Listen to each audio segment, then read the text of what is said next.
মুরিদ সব ওই রসুল মুরিদে কাজ হবে না, ও রসমের মধ্যে থাকবা।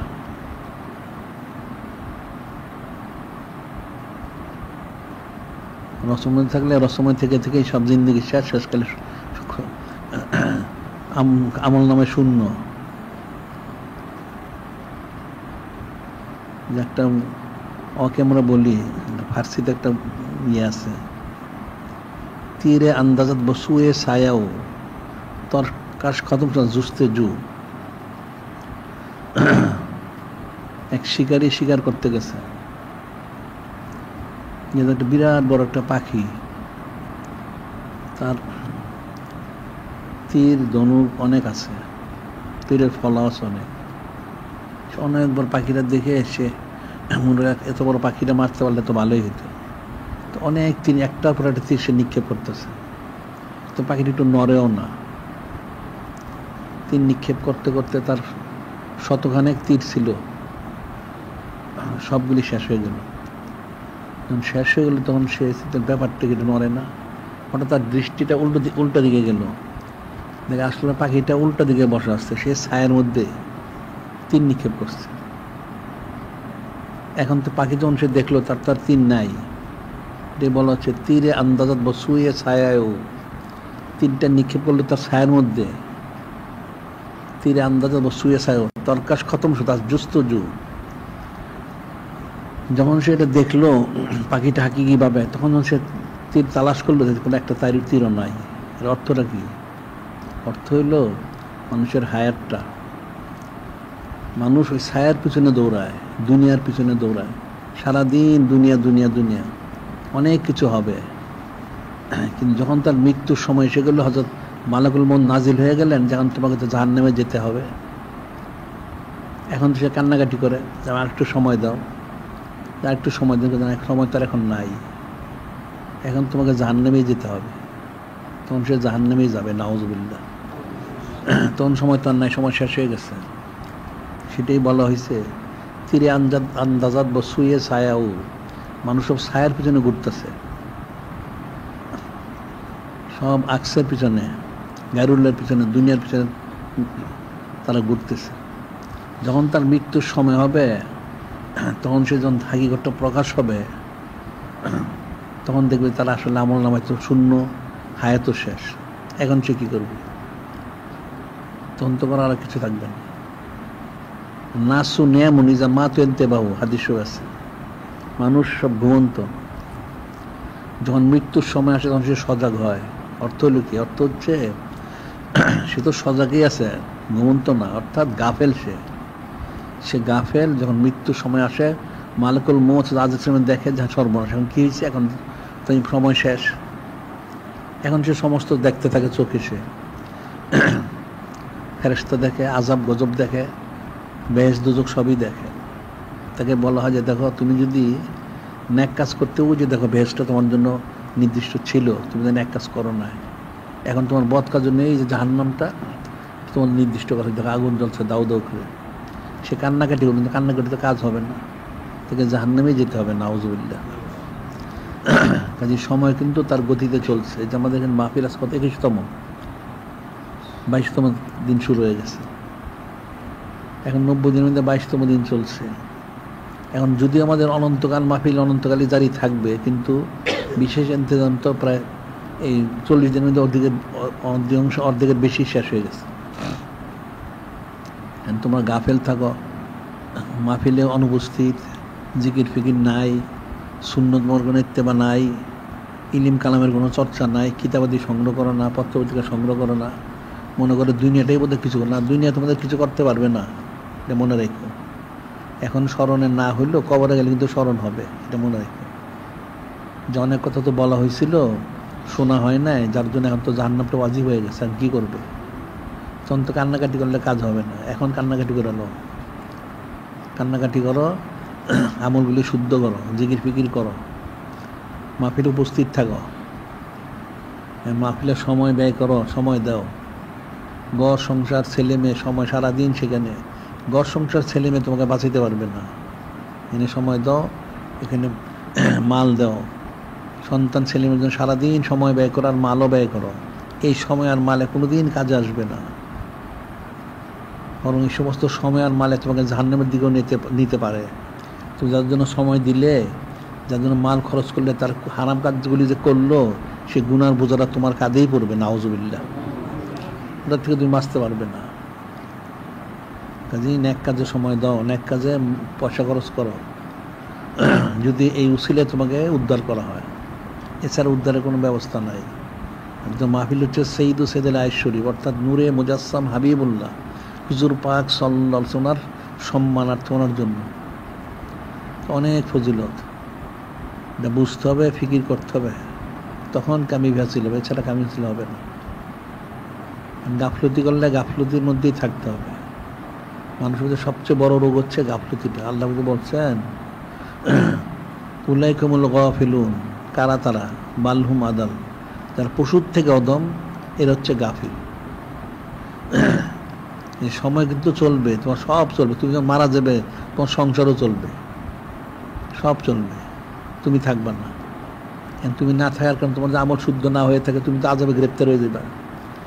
তোমার সংসার চলবে, তোমার ছেলে মেয়ে যারা থাকবে তাদের সব চলবে, কিন্তু মধ্য থেকে তুমি জাহান্নামী হয়ে গেলে, নাউজুবিল্লাহ। আর তুমি নাজাতের ব্যবস্থা করো, তাহলে তুমি নাজাত পেয়ে যাবে, তোমার সংসার ঠিকই থাকবে। মানুষ মনে করে যে একজন লোক মনে করে সংসার চালায়, সে না থাকলে কি করে সংসারটা চলবে? না, এটা তার একটা অনর্থক চিন্তা। একটা আল্লাহ পাক তো কুদরতময়, ওয়ারাজ্জাকুল কুওয়াতিল মতিন, আল্লাহ পাক কুদরতভাবে চালাবেন। দেখা যায় বাবা যতটুকু চালাইছে, সন্তান পরবর্তী তার চেয়ে ভালো চলে, কিন্তু বাবাটা নেক কাজ না করা গেলে গেছে জাহান্নামে, নাউজুবিল্লাহ। তখন ফয়সালাটা কী হবে? কাজে বাবার হোক মা হোক, তার নেক কাজ করা উচিত। তার সংসারের সময়, হ্যাঁ সংসার সময় দাও, সংসারের সময় দিতে গিয়া ইমান আমল নষ্ট করো না, গাফেল হয়েও না, জাহান্নামী হয়েও না। এটা ফিকির করতে হবে। ঘর সংসার, ছেলে মেয়ে, ব্যবসা বাণিজ্য, চাকরি বাকরি, খেত খামার, অনেক কাজ, কাজের কোনো শেষ নাই। এই কাজ তোমার কোনো দিন কাজে আসবে না। আমল যদি শুদ্ধ না, আকীদা শুদ্ধ না হয়, কোনো দিন তুমি ফায়দা লাভ করতে পারবে না। যে হাদিস আমরা প্রতিদিন বলি যে নূরে মুজাসসাম হাবিবুল্লাহ হুজুর পাক সাল্লাল্লাহু আলাইহি ওয়াসাল্লামকে সবচেয়ে বেশি মহব্বত করতে হবে, মানে ইমানদারি হবে না। তা এখন তোমরা ইমানদার হয়েছে, তোমার নিজেরাই ফিকির করে, বলার কোনো প্রয়োজন নাই যে নূরে মুজাসসাম হাবিবুল্লাহ হুজুর পাক সাল্লাল্লাহু আলাইহি ওয়াসাল্লামকে সবচেয়ে বেশি মহব্বত করতে হবে। কতজনে মহব্বত করে?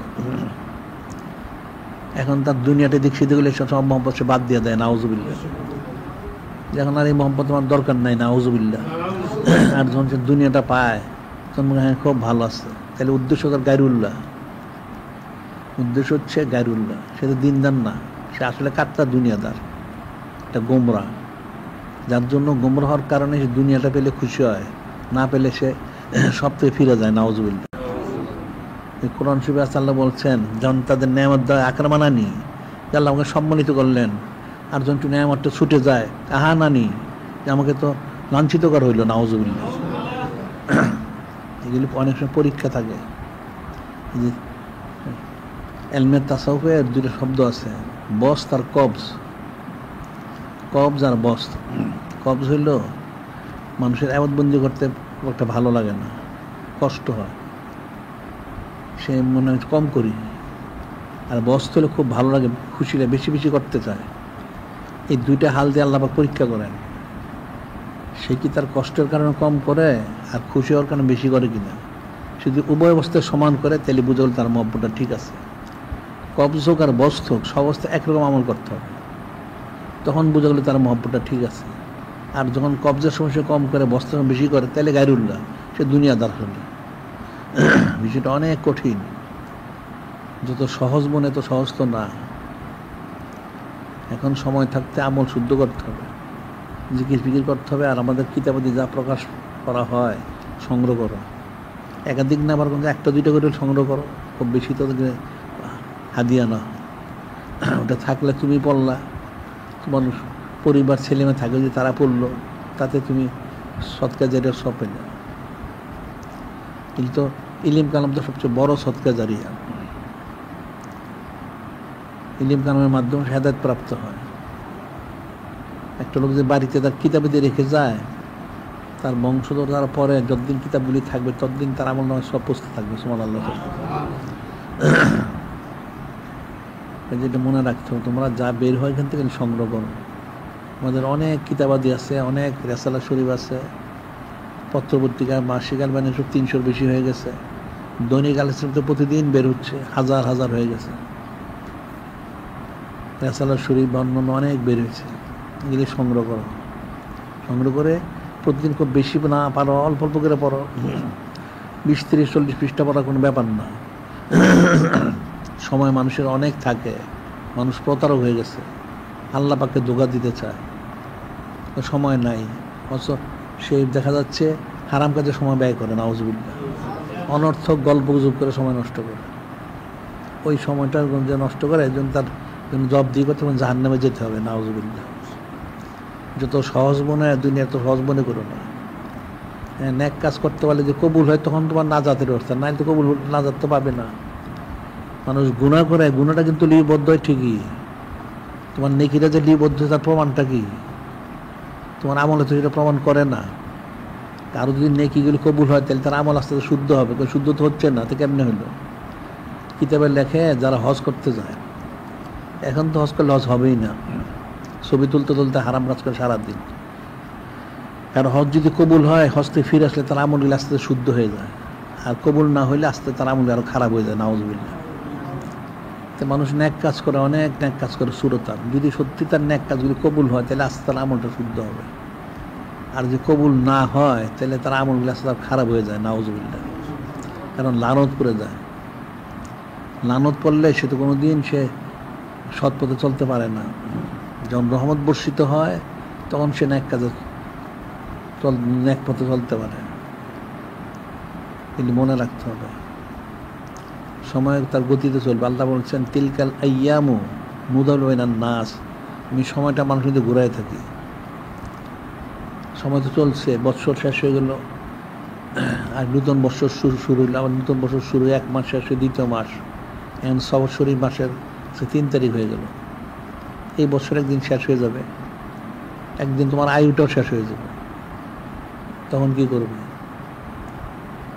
যে আয়ুটা শেষ হওয়ার আগে আমলগুলো শুদ্ধ করতে হবে। কঠিন এগুলি বিষয়, আমরা প্রতিদিন বলি এগুলি। এখন তোমাদের সে অনুযায়ী আমল করা উচিত।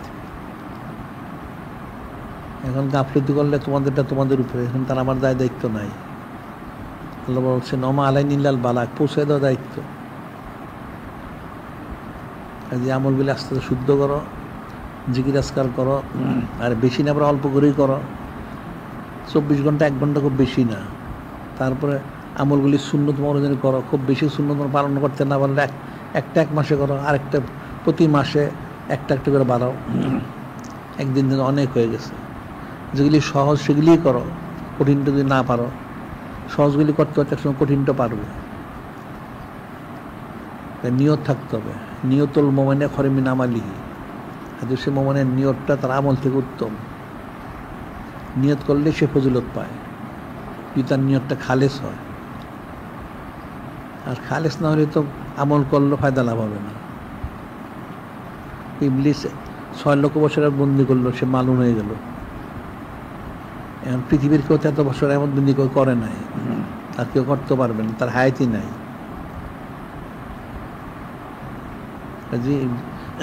জিকির আজকার করা উচিত, সুন্নাত ইত্তেবা করা উচিত, আর তোমাদের মাহফিল আসা উচিত, শোনা উচিত। এখন প্রতিযোগিতা হচ্ছে, ঠিক আছে, অংশগ্রহণ করো, নিজের কোরআন শরীফ তেলাওয়াতটা শুদ্ধ করে নাও, জানাজার নামাজটা শুদ্ধ করো, সাজারা শরীফ নসব নামাজগুলি মুখস্থ করে। একজন মুসলমানের জন্য বা যারা সিলসিলার দাখিলের জন্য ফরজ আইন, মিলাদ শরীফটা পড়াটা ফরজ আইন, জানাজার নামাজটা শুদ্ধ করে নাও, তাহলে তোমার আত্মীয়স্বজনের জানাজা পড়াইতে পারবে। আর কোরআন শরীফটা শুদ্ধ করলে তোমার নামাজটা শুদ্ধ হবে। কোরআন পরে যে অশুদ্ধ হয়, নামাজ শুদ্ধ হবে কোত্থেকে? কোরআন শরীফটা বিশুদ্ধ করে ফরজ আইন পড়া। এই জন্য অরাত্তিলিল কোরআন তার তিল, আল্লাহ বলেছেন তো কোরআন শরীফ তার তিলের সাথে, অর্থাৎ শুদ্ধ করে কোরআন শরীফ তেলাওয়াত করো। কেউ কোশিশ করতে পারে যে তার ভুল হয়ে যায়, সেটা সে ক্ষমা পাবে, কিন্তু তাকে শুদ্ধ করার জন্য কোশিশ করতে হবে। এখন অনেকে দেখা যায় এখানে প্রতিটি অংশগ্রহণ মনে তার পড়াটা তো শুদ্ধ না, এই ভয়ের ছোটো, তাহলে জীবন বড় তোমার অশুদ্ধই থেকে যাবে। তাহলে তুমি এক কাজ করতে পারো, একজন যারা কোরআন শরীফ বিশুদ্ধ করে পাঠ করতে পারে একদম নিয়োগ দিয়ে 1 মাস মস্ক করো, 1 মাস মস্ক করলে শুদ্ধ হয়ে যাবে। সূরা ফাতিহা শরীফ আর 4টা সূরা শরীফ, এরপরে ওই তাশাহুদ নামাজের তার দুরূদ শরীফ, দোয়া মাসুরা, দোয়া কুনুত শরীফ, এগুলি 2 দিন লাগে, 1 মাসই তো যথেষ্ট। তা তোমার পড়ার শুদ্ধ হয়ে গেল। অনেক বেশি যে পড়তে হবে তার না, এরপর কোরআন শরীফটা নিজে নিজে পড়ো, পারলে কারো কাছে করে আরও শুদ্ধ করে নাও। সাধারণভাবে কোরআন শরীফটা খতম করা উচিত। এখন যত বেশি করা যায় ভালো, বলে কমসে কম বৎসরে 2 খতম দেওয়া উচিত। আর 2 খতম না, 1 খতমই দাও, নাহলে প্রতিদিন অল্প করে পড়ো, তাহলে তো হয়ে যায়। 1 বছর তো কম সময় না, 350 দিন, 354 দিন প্রায় 1 বছর। সেই হিসেবে এটা কমেডি হিসাবে, আর শামসি হিসেবে তো আরও বেশি, প্রায় 365 দিনে বেশি। তো প্রতিদিন 1 পৃষ্ঠা করে পড়লে, 2 পৃষ্ঠা পড়লে তো খতম হয়ে গেছে। তারপর যদি খতম না হয়, পড়ার মৌসুমে থাকলে আস্তে আস্তে শুদ্ধ পড়া তোমার গতিটা বাড়বে, তখন তুমি বেশি পড়তে পারবে। পড়তে পড়তে মানুষের পড়ার গতিটা বাড়ে। 10-15 মিনিট পড়লেই তো অনেক পড়া হয়ে যায়। এখন তুমি 1 ঘন্টা জিকির করো, আর 1 ঘন্টা ইলম চর্চার জন্য যদি ব্যয় করো, যথেষ্ট। কোরআন শরীফ পাঠ করো 10-15 মিনিট, আর কিতাবাদি পাঠ করো বাকি সময়, তাহলে তোমার জন্য যথেষ্ট হইল। এরপর পারিবারিক তালিমের জন্য তুমি আধা ঘন্টা সময় ব্যয় করতে পারো। তুমি তো খাওয়া পড়া এর অনেক সময় ব্যয় করো, ঘর সংসারে অনেক সময় ব্যয় করো। তো ঘর সংসারে সময়গুলি ব্যয় করো, সেটা এই দিনের কাজে ব্যয় করো। তোমার পরিবার থাকে, ছেলে মেয়ে থাকে, তাদের দিনই বিষয়ে আলোচনা করো, তাইলে তো হয়ে গেল। দুনিয়ার আলোচনা করতে কোনো ফায়দা হবে না। তুমি দুনিয়ার ব্যবসা করো, চাকরি করো, খ্যাত খাওয়ানো যা আছে, এটা তো নির্দিষ্ট আছেই। দিনই বিষয়ে আলোচনা করো, তাইলে তারাও বাঁচবে, তুমিও বাঁচবে। আল্লাহ তো বলছেন, কু আনফুসাকুম আহলিকুম নারা, নিজেকে বাঁচাও, নিজের পরিবারকে বাঁচাও। এটা হলো পরকালে বাঁচার জন্য, দুনিয়ার জন্য না, জাহান্নাম থেকে বাঁচার জন্য। দুনিয়ায় বাঁচার জন্য তুমি কোশিশ করো সারাদিন, চাকরি করো, ব্যবসা করো, খ্যাত খাওয়ানো, দুনিয়ায় বাঁচার জন্য, খাওয়া পড়ার জন্য, ভালো থাকার জন্য। ঠিক আছে, দুনিয়ায় ভালো থাকলা, মৃত্যুর পর থাকবে কোথায়? তখন তো জাহান্নাম। তখন কি করবে? তুমি যে সময় তোমার সন্তানের জন্য, পরিবারের জন্য এত পরিশ্রম করলে দুনিয়ায় ভালো থাকার জন্য, ঠিক আছে ভালো থাকবে, মৃত্যুর পরে যখন তারা জাহান্নামে যাবে তখন কি করবে? মৃত্যুর পরে যখন তারা জাহান্নামে, তুমি সারা জীবন কষ্ট করলে, তাদেরকে খুব ভালো রাখলে, তুমিও ভালো থাকলে, কিন্তু মৃত্যুর পর তোমরা সবাই গেলে জাহান্নামে, নাউজুবিল্লাহ। তখন ফয়সালাটা কি হবে? তখন তো কান্নাকাটি করলে কাজ হবে না, হাউতাস করলে। ওটা তো চূড়ান্ত ফয়সালা। দুনিয়ার জিন্দগি তো ক্ষণস্থায়ী, আর দুনিয়া দারুল ফানা, দারুল বাঁকা। দুনিয়া ক্ষণস্থায়ী, পরকাল স্থায়ী, এটা মনে রাখতে হবে। এই জন্য জিকির আজকার করো, আর আমলগুলি সুন্নত মনোযোগ করো। সব সুন্নত একবারে পালন করতে আমরা বলি, পারলে তো খুব ভালো, না পারলে একটা একটা করে করো, একটা করে অভ্যস্ত হও, আবার আর একটা করো। আর আমাদের যত কিতাবাদি যা প্রকাশ করা হয়, পত্রপত্রিকাগুলি সংগ্রহ করো, এগুলি পাঠ করো, তাহলে কিছু কিছু ইলম হাসিল হবে, আমল শুদ্ধ হবে। কিন্তু মানুষ পড়াশোনা করে, ইলম চর্চা করেন না, সব কঠিন দেখা যায়, মূর্খ লোক, না বুঝে দুনিয়া, না বুঝে দিন। ইলিম কালাম ছাড়া কোনোটা বোঝা যায় না। সাধারণত যে বিষয়টা বলা হয় সেটা হলো যে দুনিয়াটা ভালো বুঝবে, সে দিনটা ভালো বুঝবে। এখন মানুষ দুনিয়াও বুঝে না, দিনও বুঝে না। কারণ খারাপটা না চিনলে তো ভালো করতে পারবেন না। হাদিস শরীফে রয়ে গেছে না, এক সাহাবী বললেন, ইয়া রাসূল আল্লাহ, হাবিব আল্লাহ, সংবাদ দান করুন, সৃষ্টির নিকৃষ্ট কারা? তো নূরে মুজাসসাম হাবিবুল্লাহ হুজুর পাক সাল্লাল্লাহু আলাইহি ওয়াসাল্লাম উনাকে বললেন আপনি ভালো সময় জিজ্ঞাসা করেন। তখন ওই সাহাবী বললেন ইয়া রাসূল আল্লাহ হাবিব আল্লাহ সাল্লাল্লাহু আলাইহি ওয়াসাল্লাম, আমরা যদি খারাপটা না জানি তাহলে আমরা বাঁচবো কেমনে? তখন নূরে মুজাসসাম বললেন খায়রুল উলামা না শেরুল উলামা, সৃষ্টির শ্রেষ্ঠ হচ্ছেন হক্কানি রব্বানি আলেম ওলি আল্লাহ সুবহানাল্লাহ, আর সৃষ্টির নিকৃষ্ট হচ্ছে ওলামায়ে সু নাউজুবিল্লাহ। খারাপটা না জানতে ভালো জানতে হবে। দুনিয়া না বুঝলে দিন বুঝবে না। যারা দুনিয়া বুঝে না এরা কখনোই দিন বুঝবে না। সে যতই বলো যে সে একটা দুনিয়ার কাঠটা দুনিয়াদারও যদি ওই ওইটা মূর্খ, গণ্য মূর্খ, এটা তো দুনিয়া বুঝে না, এই দুনিয়ার দুনিয়াদার হয়ে গেছে। যে দুনিয়া চিনবে সে কখনো দুনিয়াকে মহব্বত করতে পারবে না।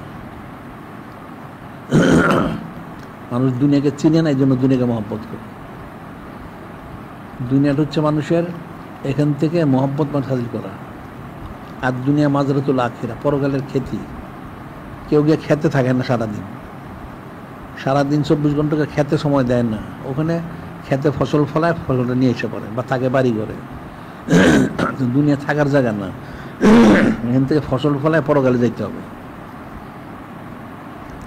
যারা দুনিয়া চিনে না তারা দিন কোনোদিন চিনবে না।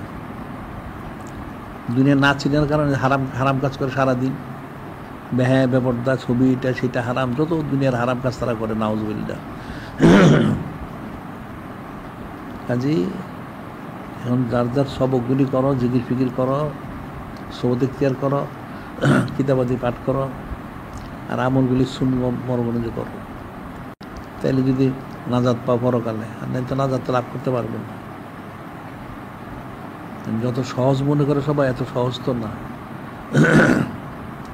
জাহান্নামটা আল্লাহ পাক তৈরি করছেন, জাহান্নামে যাবে কারা? কাফেরও তো যাবেই, মুসলমানরাও কিন্তু কাফেরের যে কম না, নাউজুবিল্লাহ। যে কুফরিকে সমর্থন করে সেও কাফের। মুসলমান নাম দিলেই মুসলমান হয় না। মুসলমান হওয়ার পরে যারা হারাম কাজকে সমর্থন করে এরকম ঈমানদার না। ইস্তেলালুল মাসিতে কুফরুন আর ইদাবিল কুফরে কুফরুন, হারামকে হালাল বলা, হালালকে হারাম বলা কুফরি, সে কাফের হয়ে যায়। আর কুফরির কাছে সন্তুষ্টি প্রকাশ করাও কুফরি, নাউজুবিল্লাহ। দেখেন একটা লাওয়াত, সুদকর, লাওয়াত অর্থ বুঝো? লেওয়াত আসলে ওটা হলো সমগামী, নাউজুবিল্লাহ। ওটারে বসাইছে।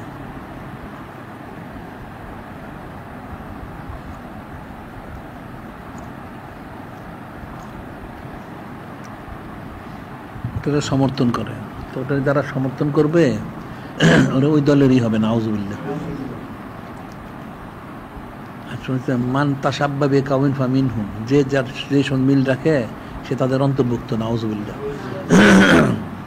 সে মুসলমান হওয়ার পর যখন কুফরিকে সমর্থন করবে হারামকে, তখন সে কাফের হয়ে গেল, নাউজুবিল্লাহ। যে কোনো হারামকে হালাল বলা কুফরি, এটা তো একেবারে কাট্টা কাফের। আবার সাধারণভাবে যে আমভাবে ফতোয়া দেওয়া হয়, এখানে তো সুন্নতে কুফরুন, সুন্নত মরগণকে যদি কেউ অবজ্ঞা করে, পছন্দ না করে, সেও কাফের, নাউজুবিল্লাহ। তো এখন মুসলমান কতজন আছে? আবার যারা মুসলমান আছে নামদারি, এটিকে আসলে ইমানদার হয়েছে? কারণ ইমানদার হইতে তো শর্ত দেওয়া হয়েছে যে নূরে মুজাসসাম হাবিবুল্লাহ হুজুর পাক সাল্লাল্লাহু আলাইহি ওয়াসাল্লামকে সবচেয়ে বেশি মহব্বত করতে হবে। সে কি মহব্বত করে?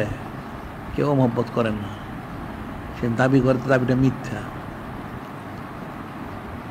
সে যদি সত্যি মহব্বত করতো তাহলে তো সর্ববিষয়ে নূরে মুজাসসাম হাবিবুল্লাহ হুজুর পাক সাল্লাল্লাহু আলাইহি ওয়াসাল্লামকে প্রাধান্য দিত, কিন্তু প্রাধান্য দেয় না, নাউজুবিল্লাহ। তার আমল আখলাক, চাল চলন, আচার ব্যবহার, ওঠা বসা, খাওয়া দাওয়া, কোনো জায়গায় সে প্রাধান্য দেয় না, নাউজুবিল্লাহ। সে তো সুন্নত ইত্তেবা করে না, তাহলে সে ইমানদারের কোত্থেকে? নূরে মুজাসসাম হাবিবুল্লাহ হুজুর পাক সাল্লাল্লাহু আলাইহি ওয়াসাল্লামকে সব জায়গায় প্রাধান্য দিতে হবে। যেটা আমরা বলছি, উনি হাকিকি কিবলা মুবারক। কিবলার থেকে যদি ফিরে যায় তার নামাজ তো কখনো কবুল হবে না। সে কিবলা কাবা শরীফ, সেদিকে যদি না হয়ে একটু ডানে বামে নামাজ পড়ে, নামাজ তো হবে না। এক মুহূর্তের তর সে কিবলাতে ফিরতে পারবে না, যে ফিরে নামাজের মধ্যে তার নামাজটা বাতিল হয়ে যাবে। তাহলে মুসলমান যারা আছে তারা মূল কিবলা যে নূরে মুজাসসাম হাবিবুল্লাহ হুজুর পাক সাল্লাল্লাহু আলাইহি ওয়াসাল্লাম যদি ফিরে যায় তাতে ইমানদার থাকবে না। কারণ কতজন কিবলা তার ঠিক আছে, কিছুক্ষণ থাকে কিছুক্ষণ থাকে না। ওই জন্য হাদিসে বলা হয়েছে সকালে ইমানদার বিকেলে কাফের, ওর বিকেলে ইমানদার সকালে কাফের। কঠিন বিষয়। আমলগুলি শুদ্ধ করতে এখন সুন্নত মরগুলি পালন করার চেষ্টা করো। একটা করো, অভ্যস্ত গেলে আবার আরেকটা করবা, অভ্যস্ত গেলে আবার আরেকটা করবা। এই সুন্নতগুলি জেনে নাও। কিন্তু বলা হয় আমাদের কিতাবে যে অনেক রেসালাসে বের হয়েছে, সংগ্রহ করো, পড়ো, তারপরে না জানলে জিজ্ঞেস করে জেনে নাও, জেনে নিয়ে আমল করো। একটা মুসলমান তো মুসলমান হইতে হবে, ইমানদার হইতে হবে। বিষয়গুলি অনেক সূক্ষ্ম বিষয়, কঠিন বিষয়।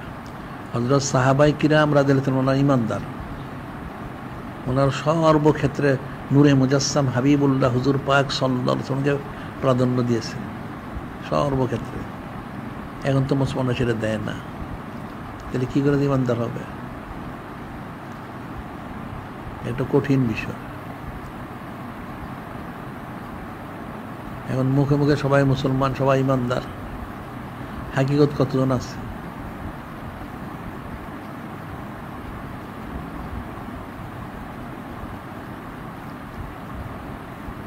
এখন আজকে 22তম দিন।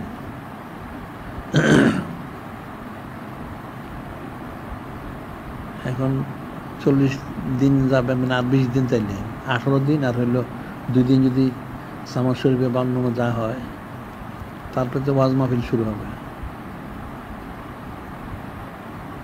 এখন যারা ছাত্র তো অবশ্যই, যারা আছে অন্যান্য, যারা তোমরা ছাত্র আছে, তোমরা যারা পাঠদান করো, যারা আছে সবারই লিখতে হবে।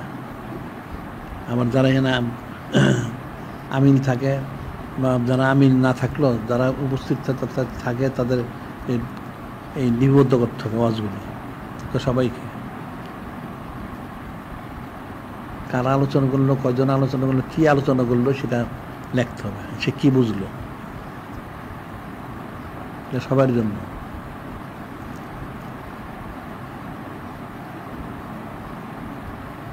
এখন মানুষের ইলিমের কোনো ইয়া নাই, চাহিদা নাই, তো কেমনে হবে?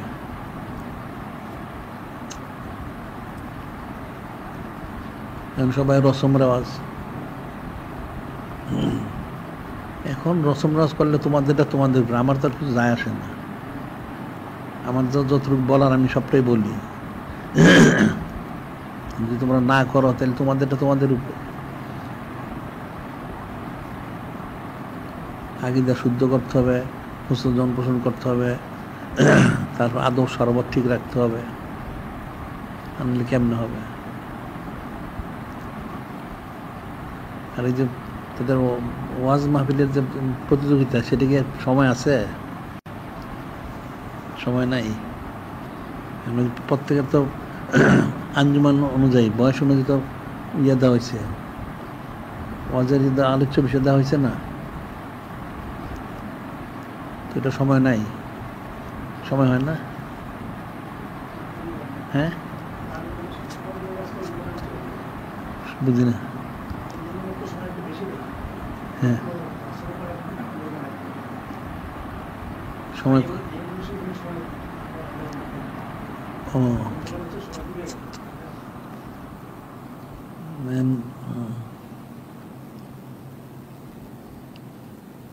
আনলে কিছুদিন আসরের থেকে শুরু করলেই হয়। তোমাদের ওই দর্শের সময়টা কমাই দিয়া, এগুলি এটা তো একটা দর্শ তালিম, বুঝতে পারলে? দর্শ শুরু কটায়?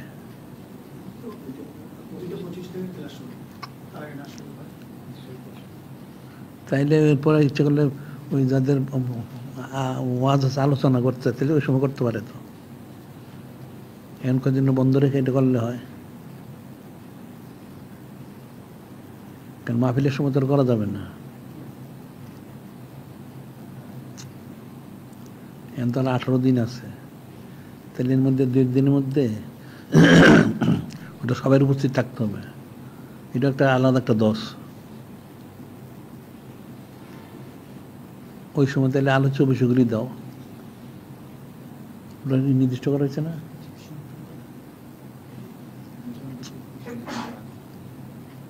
তো বিষয়গুলি আলোচনা করুক, 2 একদিনের মধ্যে গুছাই নিয়ে আলোচনাগুলি করা দরকার, তাহলে ইলিম চর্চা হবে।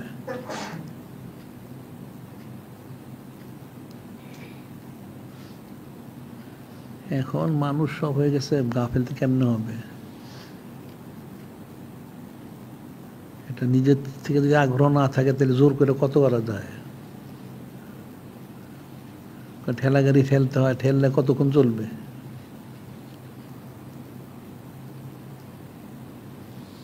যদি স্বয়ংক্রিয় না হয় তাহলে চলতে পারবে সবসময়।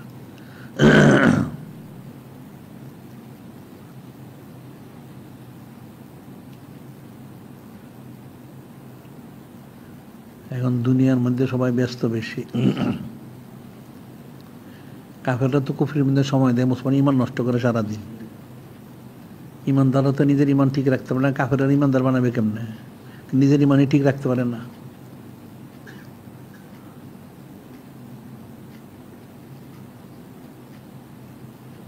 ওটা তো করতে পারলে ওটা করো, কিন্তু কিছুদিন পরে শুরু করলে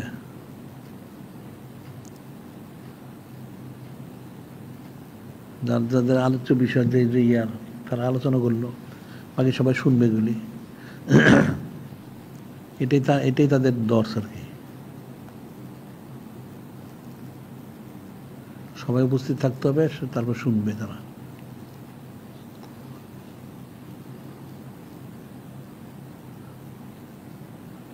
এখন খালি পুঁথিগত বিদ্যা বললে খালি ইলম হাসিল হয়। পুঁথিবিদ্যা কি শিখছে, কতজন কি শিখলো? এরা পুঁথিগত বিদ্যা পড়ে একটু হারাম কাজ করে সারাদিন, বেপরদা হয়, ছবি তোলে, তন্ত্রমন্ত্র করে, দুনিয়ার হারাম কাজ করে। তো এই পুঁথিগত বিদ্যাদের কি ঠেকাইল?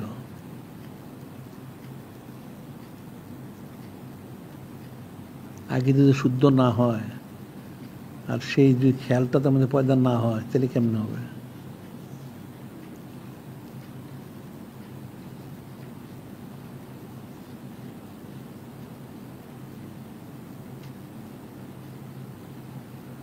এখন মানুষ সব কিছু থেকে গাফেল।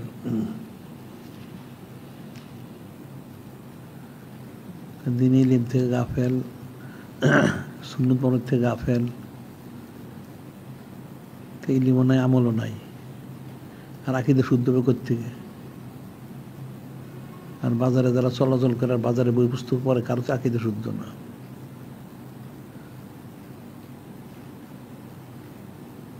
এই যে বাজারে যত খিদাবাদী আছে সবগুলি চরম বেয়াদব।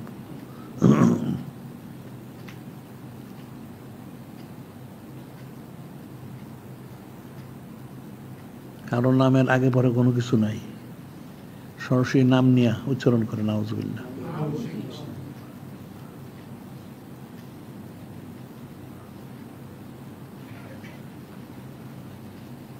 আর এলমে তাসাউফ ছাড়া তো আদব শিখতে পারবেন না। এলমে তাসাউফ ছাড়া আদব শেখা যায় না। সব জাহেরি চোখা আলেম, তো জাহেরি আলেম তো সহি সমজ লাভ করতে পারবে না। এই জন্য তো আকীদা শুদ্ধ না।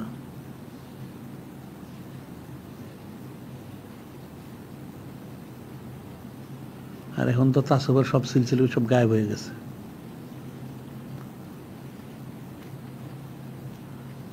এখন যত আছে অধিকাংশ হলো গদিনশীল। গদিনশীল সব মুফতে হয়, আর জিকির নাই, ফিকির নাই।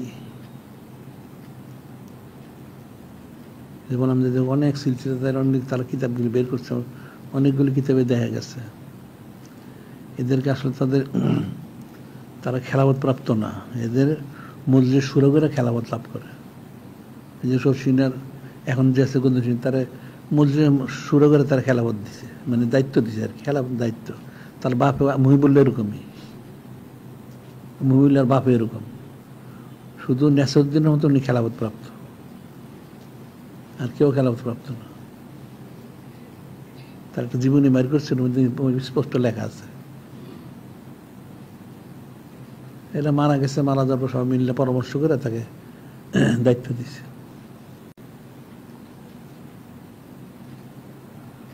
সব সিলসিলাগুলি তাহলে চামড়া ছাড়া তো খলি, এদের ইসাক সাহেবই তো খেলাফত পায় না। তার যে সে যে ইয়ে থেকে খেলাফত দাবি করে, কি তার না ইয়েটা, হ্যাঁ উজানি ওনারা তো বলছে তারা আমরা খেলাফত দিই নেই। সে লেখা 14 নম্বর না 70 নম্বর খলিফা কারি ইব্রাহিম সাহেব। তার কাছে কারি ইব্রাহিম ছেলে, বড় ছেলে তো ঘোষণাই দিছে যে না, আমরা ইসাক সাহেবের কোনো খেলাফত দিই নেই। থেকে এমনি সে খলিফা হইল। তার বাকি সিলসিলা তো এরকমই। এখন যতগুলি সিলসিলা আছে সবগুলি এরকম। এরা বাপ মারা গেছে, পরে সব মিললে একজনের দায়িত্ব দিছে।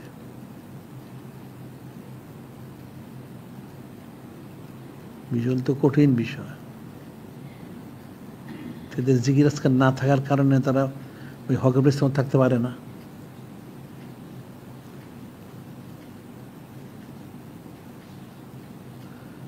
তা মানুষ তা সবটাই বুঝে নেয়।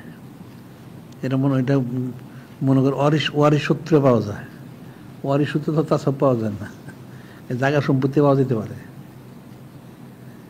বাপের ওয়ারিশ সন্তান হলে সম্পত্তি পাবে, রুহানি জিনিসটা পাওয়া যায় না। ওটা তো আলাদা জিনিস।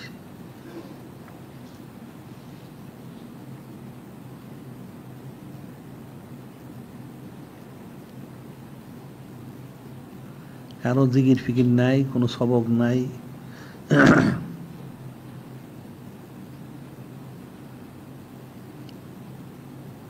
এরা আন্দাজে বাস গদি নসীন হইল। তো গদি নসীন হইতে পারে, গদি নসীন তো আলাদা জিনিস। যে তার বাপের গদিতে বলি তো গদি নসীন হয়ে গেল। গদির মধ্যে নাসি বসা আর কি, ফার্সি শব্দ গদি নাসি, গদিতে বসা আর কি।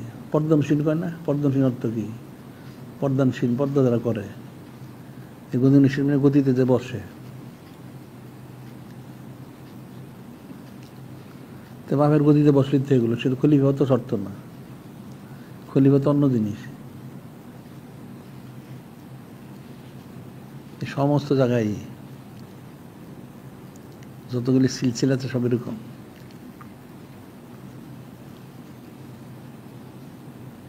এদের জীবনগুলি মানুষ তো পড়ে না, জীবন পড়লে দেখবো।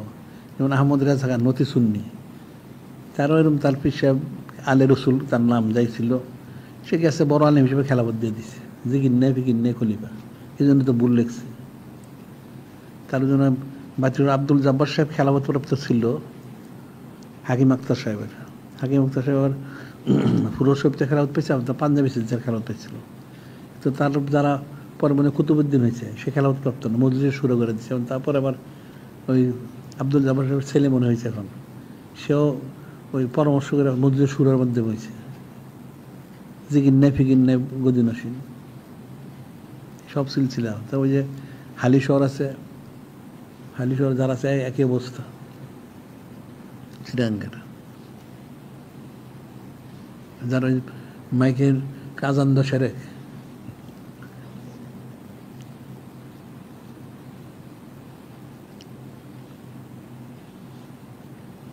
আর অন্য যেমন আজমগড়ি সিলসিলা, আর খানে সিলসিলা ছিল ওখানে, ওই যারা আছে তারা তো আর নাই কেউ। মূল যারা ছিল তারা মারা গেছে, পরে গদি নসীন। মূল যারা ছিল তারা হয়তো ভালোই ছিল, কিন্তু পরবর্তী সময় সেটা তারা রক্ষা করতে পারেন নাই। হ্যাঁ, হইতে পারে না। ওই যে ফুরসিবের গদিনসী অনেক হয়েছে না, আব্দুল্লাহ সিদ্দিন গদিনসী তো তার সব ছেলেরাই, খলিফা তো কেউ না। এরকম এখন যারা আছে সব তো গদিনসী। এখন তার তো অনেক গদিনসীন আছে, বংশের যত সবাই গদিনসী, খলিফা কেউ না।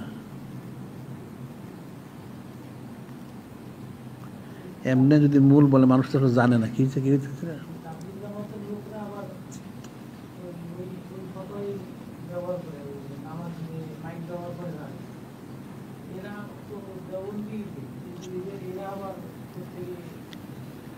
কেমনে মাইক মাইক ব্যবহার করে না?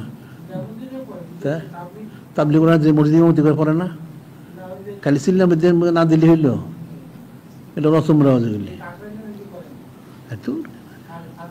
হ্যাঁ না ঠিক আছে, এখানে তারা না করলো তো, তারা যখন বাইরে ইমতি কথা তো ঠিকই করে, তাইলে এটা কেমন হইলো? এটা এই লোকগুলি গিয়ে তো করে, এটা প্রতারণা, মানুষের ধোকা দেয় মানুষে, তো পরেশগারি দেখায়।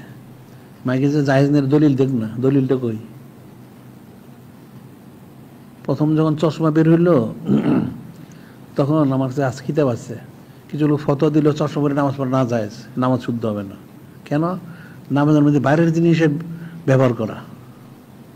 কতদিন পর ফটো ঘুরাইল, এরপর যখন পাখা বাড়ি হইল তখন পাখার নিচে নামাজ পড়া না যায়, নামাজ পড়া নামাজ হবে না, বাইরের জিনিস সাহায্য নেয়। পরে ওর ফটো ঘুরেছে যে আরে হাত পাখার এই পাখার পার্থক্য কি? দুটি তো বাইরের জিনিস সাহায্য নয়, এটা কি সাহায্য হলো? ওটা তো সাহায্য নয়, তা অন্য জিনিস। এরকম ফতোয়া মাইক যখন মাইকের ফতোয়া দিছে, এত ফতোয়া জানিই না।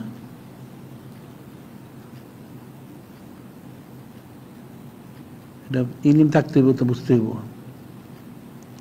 বাইরের জিনিসের ব্যবহার সাহায্য নেওয়া নিলে নামাজ হয় না, সেটা এক মাসালা, এটা আরেক মাসালা, দুটো এক জিনিস না।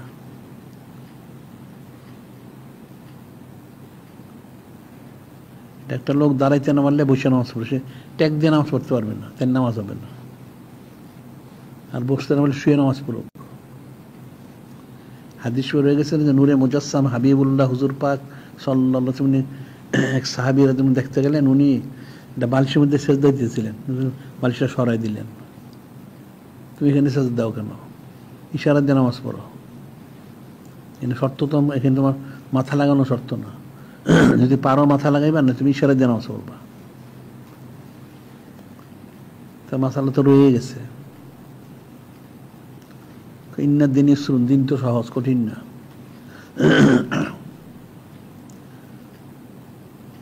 এটা মাইকের যে বিষয়টা, যে এমপ্লিফায়ার তারা বলে, এটা হলো আওয়াজটাকে বুলন্দ করে। এদের বক্তব্য বলে আওয়াজটাকে আগুনে পোড়ায় ফেলায়, নূর নারকে জ্বালায় দেয়, নার নূরকে জ্বালায় দেয়। তো নার আবার নূরকে জ্বালাইতে পারে কোনোদিন? যদি জ্বালাই দিত তাহলে বেরো কেমনে? এদের ফটোটা হলো ইঞ্জেকশনের মতন, ইঞ্জেকশন দিলে রোজা ভঙ্গ হয় না, ভিতরে গিয়ে মিশা যায়। আর যদি ক্রিয়াই না করে, মানে সুস্থ হয় কেমনে মিশা গেলে? ওরা তো ইঞ্জেকশন দিলে ভিতরে ক্রিয়া করে, ক্রিয়া করার সে সুস্থ হয়, কেন গিয়ে মিশা যায়? মিশা যায় কেমনে? ওটা ক্রিয়া করে। ঠিক যদি এই বিদ্যুৎ যদি কোরআন শরীফকে পোড়াই দিতে পারতো, তাহলে বাইরের কেমনি এটা আওয়াজটা আরো বেশি বুলন্দ আওয়াজে বের হয়। নার নূরকে জ্বালায় দেয়, নার আবার নূরকে জ্বালাইতে পারেনি কোনোদিন। জ্বালাই যদি ফেলতো তাহলে আওয়াজটা বেরোতো না। একটা জিনিস দেয়, চুলার মধ্যে লাকড়ি দেয়, এটা পুরো ছাই হয়ে যায়, কোনো অস্তিত্ব থাকে না। তাহলে যখন সে বক্তব্য পেশ করলো বা সূরা পাঠ করলো, এটা যদি এই বিদ্যুৎকে পুড়ে ফেলতো, তাহলে ভাই বের হয়ে কেমনে আওয়াজটা? পুরাই ফেললে তো আর বেরোতে পারতো না। এটা সাধারণ আকল বুদ্ধি তো নাই। এটা তাদের ফতোয়া যে নার নূরকে জ্বালায় দেয়। নার মানে বিদ্যুৎ আর কি, আর নূর মানে যে কোরআন শরীফ তেলাওয়াত করে, তেলাওয়াত গেলে পোড়ায় দেয়। তো পোড়ায় দিলে বেরোয় কেমনে? এটা আর বুলন্দ আওয়াজে বের হয়।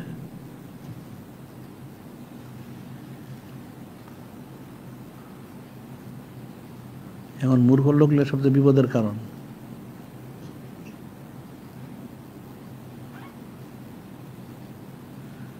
সবাই এখন ফতোয়া দেয়, সবাইকে ফতোয়া দেওয়ার উপযুক্ত হয়েছে।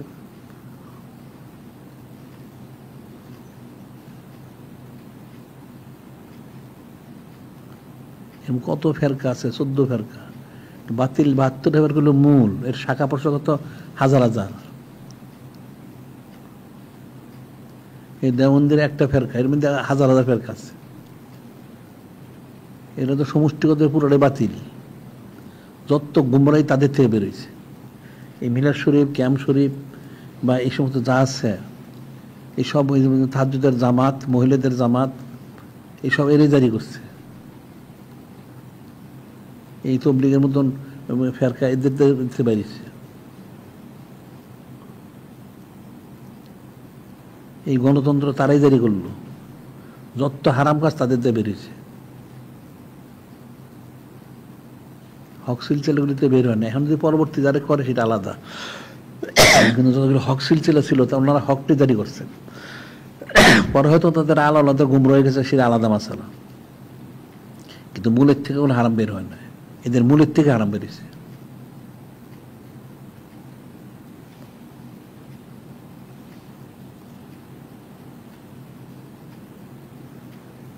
আর এদের ইতিহাসটা মানুষ জানেন না, কারণ এটা হলো এটা 1858 সালে সিপাহি বিদ্রোহ হইল, তখন অনেক মারামারি কাটাকাটি হয়েছে। ওই কাফেরগুলি, খ্রিস্টান বেনিয়াগুলি, আর্দালিগুলি অনেক আলেমরে ফাঁসি দিছে, নাউজুবিল্লাহ, কিন্তু দেবন্দীদের কিন্তু ফাঁসি দেয় নাই। তাদেরকে আরো মাদ্রাসার জন্য জায়গা দিছে, তারা মাদ্রাসা করছে, এদের মাদ্রাসা পরিচালনার জন্য আরো ব্যবস্থা করে দিছে। তাহলে কেন ব্যবস্থা করে দিল? এদের মাদ্রাসা প্রতিষ্ঠা এটা 1865 সালে, এটা 65 কেউ 66 বলে, যাই হোক 65-66 সালে তাদের জায়গা দিছে। তারপর কেমনে মাদ্রাসা চলবে, ঠিক আছে আমরা জাকাতের ব্যবস্থা করে দেব, তারাই তো আর জাকাতের ব্যবস্থা করছে। জাকাত কে দিছে, মুসলমান না খ্রিস্টান দিছে কে জানে, ওই জায়গায় তার টাকার ব্যবস্থা করে দিছে। এই তাদের দ্বারাই যত বেসরা ফতোগুলি বের করছে।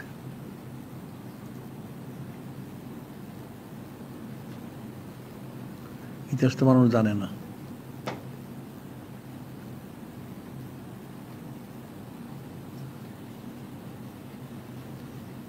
সাইদ আহমদ বেলুই রহমতুল্লাহ আলাইহি ওনাকে মুনাফেকগুলি শহীদ করলো। ওনাকে শহীদ করার পরে তো তাদের ষড়যন্ত্র বেশি বাড়লো, চক্রান্তগুলি আলেমদের বিরুদ্ধে।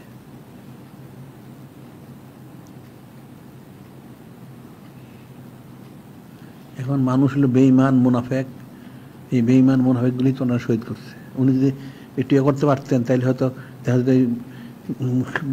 খ্রিস্টান আর্দালিগুলির উনি নিজে বিতাড়িত করতে পারতেন। মুনাফেকরা এই কাজগুলি করছে।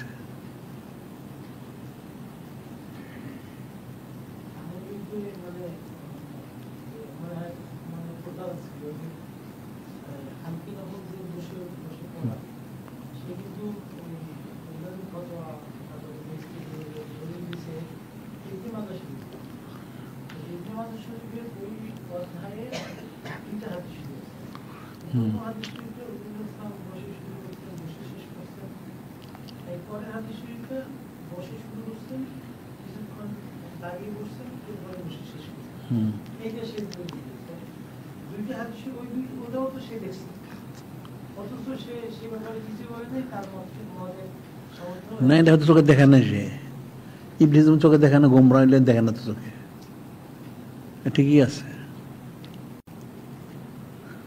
তার আকীদা দিয়ে তো প্রমাণ হয়, তার যে ওই যে হিফজুল ইমান যে তার রেসালাটা, এটাই তো এত কিতাব দরকার। ভাত কি সব টিপতে হয় নাকি? বেকুবেরা সব ভাত গিয়ে টিপবো সারাদিন। বেকুব যদি হয় যে ভাত হয়েছে কিনা এমন সমান হাতে 2 হাতে টিপতে থাকো সারাদিন, ওটা মরবো টিপতে টিপতে। ভাত তো মানুষের যারা পাক করে তারা একটা ভাত টিপ দিলে বুঝে এটা হয়েছে না হয়েছে। তো তার ওই হিফজুল ইমানটা পড়লেই তো যথেষ্ট, এত কিতাব পড়ার দরকার নাই।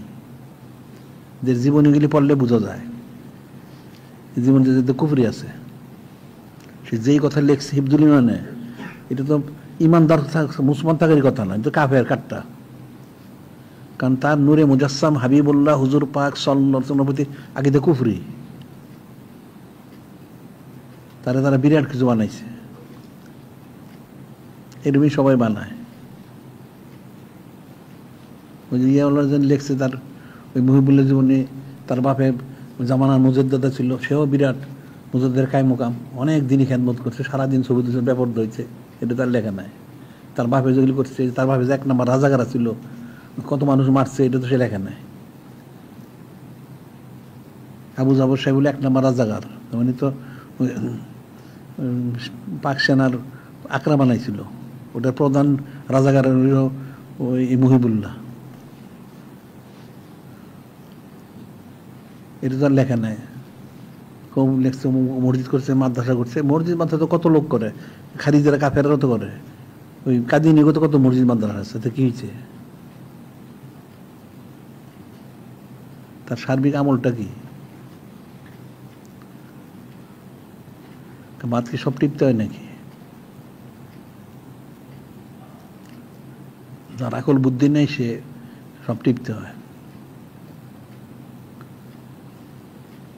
এটা থানভী হোক বা তার পূর্ববর্তী যারা আছে, যে রশিদ আহমদ গাঙ্গুই, এটা তো আরেক প্রতারক। এই সবগুলি এক শ্রেণীরই।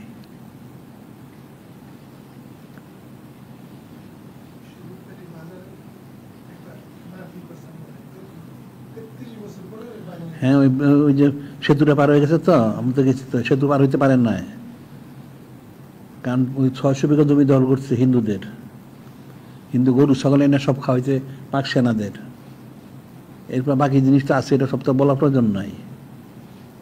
তাদের দুইটা ইয়ে পাওয়া গেছে, ওই কি কইগুলি, হ্যাঁ, গণকবর। হ্যাঁ,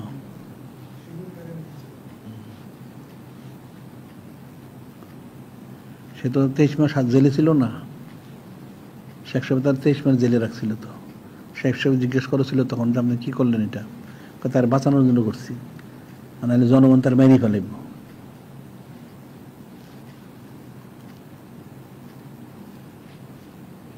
বুজুর্গ অলিয়াল না।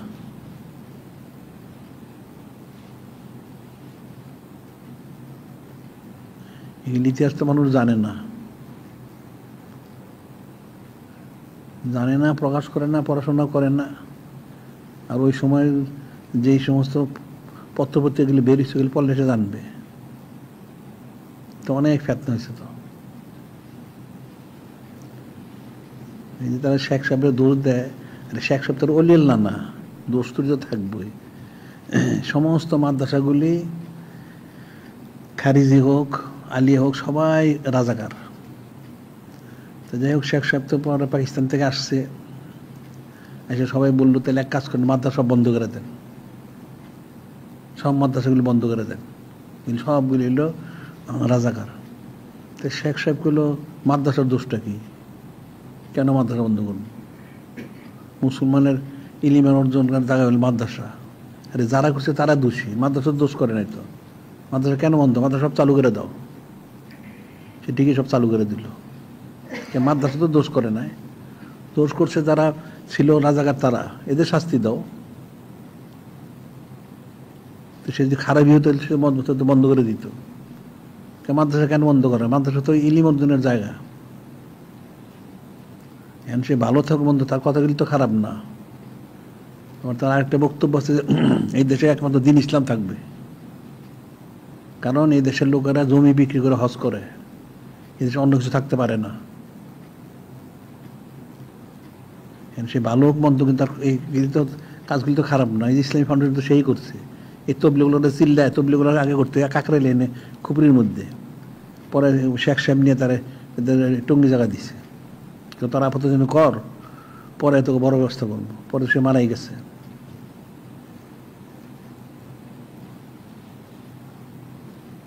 তার মসজিদ মাদ্রাসার এগুলি উন্নয়নের জন্য সে অনেক পরিকল্পনা নিচ্ছে, সে করতে পারে না।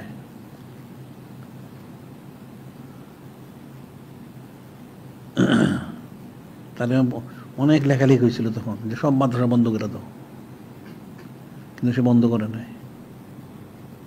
তারপর যত এই যে এখানে এই যে জায়গাটার নাম জানি, ময়দানটা যে রেস কোর্সের নাম ছিল আগে, মনে এখন কি নাম আছে? তো হ্যাঁ, শরৎ উদ্যান। এখানে প্রতিদিন জুয়া হইতো, গোড়দৌড় হইতো। পাকিস্তান হয়েছে, শেখ হাসিনা পুরো বন্ধ করে দিল, যে না, মুসলমানের দেশে জুয়া চলতে পারে না। তার কথাগুলি কিন্তু সে খুব গুরুত্বপূর্ণ, তার যে বন্ধ করছে। এরপরে যতগুলি বিন্তুল হাওয়া পতিতালয় ছিল, সবগুলি সব ভেঙে ফেলা।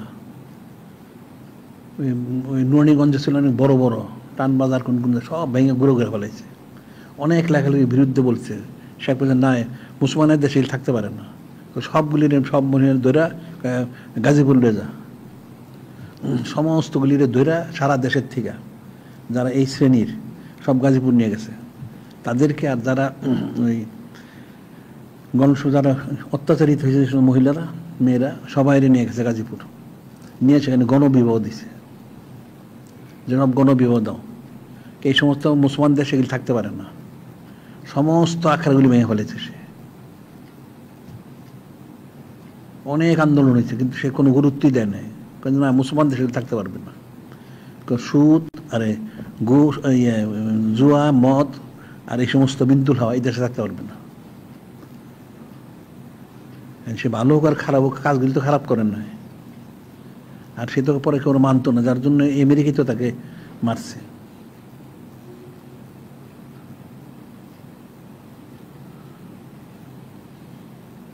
ইচ্ছা করলে সে তখন অনেক কিছু করতে পারে। সে তার ওই ইয়েতে লিখছে তো, যে আমাকে, আমি যে ইয়ে করলাম, সংবিধানটা করলাম, আমি চাইছিলাম দিনই কিছু করার জন্য, কিন্তু কোনো আলেম আমাকে সাহায্য করে নাই। করবো সব তো রাজাকার, আর যারা রাজাকারের বাইরে ছিল তারা মাথা কামায় নেয়, কোন ফেতনার মধ্যে ধরায় যায়।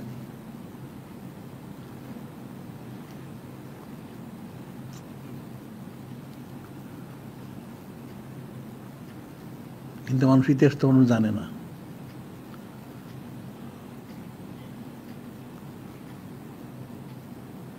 এখন কতগুলি নতুন ফাসেক পূজার পয়দা হয়েছে, এগুলি তো আরো কঠিন নিকৃষ্ট।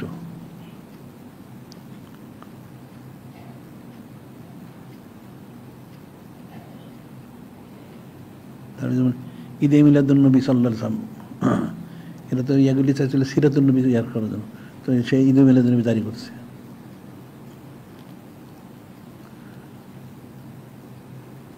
এমনি তার হয়তো কিছু পড়াশোনাও ছিল,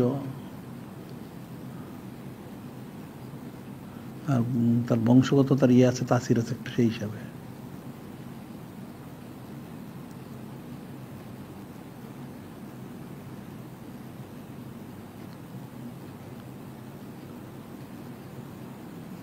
এখন তো মানুষের সমষ্টিগত আমলই তো খারাপ হয়ে গেছে। এখন তাহলে তোমরা 2-4 দিনের মধ্যে এটা গুছাইয়া, তাহলে যারা বিশেষ ছাত্রদের এদের যে যে বিষয়গুলি আছে, হ্যাঁ, আলোচনার বিষয়গুলি, আর যদি বন্ধের দিন কেউ অন্যরা করতে চায় তারাও করতে পারে, বন্ধ ছাড়াও তারা আসতে পারে, এসে করতে পারে। একটা সূচি করে ইয়ে করলে হয়, এটা করলে একটু তাদের চর্চা হবে, বিষয়গুলি জানা হবে। ওটা তো বিষয় তো দেওয়া হয়েছিল কতগুলি, জানি কি, হ্যাঁ, কি কি বিষয় মনে আছে? ওই তো যে বিষয়গুলো তেল সেগুলি আলোচনা করুক না, অসুবিধার কি আছে? 10-15 মিনিট করে আলোচনা করলো, তাহলে একটা মস্ক হইলো, চর্চা হইল, এই নিয়েও চর্চা হইব। যদি এই সপ্তাহের মধ্যে হয় না, আগামী সপ্তাহ থেকে করলে হয়। আর এটা তো একটা তালিম, পুঁথিগত বিদ্যা পড়বো, সেটা যেমন এটা একটা তালিম, তো সবটাই একটা তালিম। 10 এরা হইলো, একজন আনস করলো, সবাই শুনলো, তাহলে হয়ে গেল। যদি শিশুরাই আলোচনা করুক, বয়স্করা আলোচনা করুক, বা ছাত্রই করুক, সবাই শুনবো, সবার জন্য কোনো ছুটি নাই, বন্ধ নাই, এটা শুনতে হবে সবাইকে। কারণ প্রতিদিন তারা যেন 10-এর জন্য আসে মাদ্রাসায়, যে পড়াশোনা করে, এটাও ওইরকম একটা।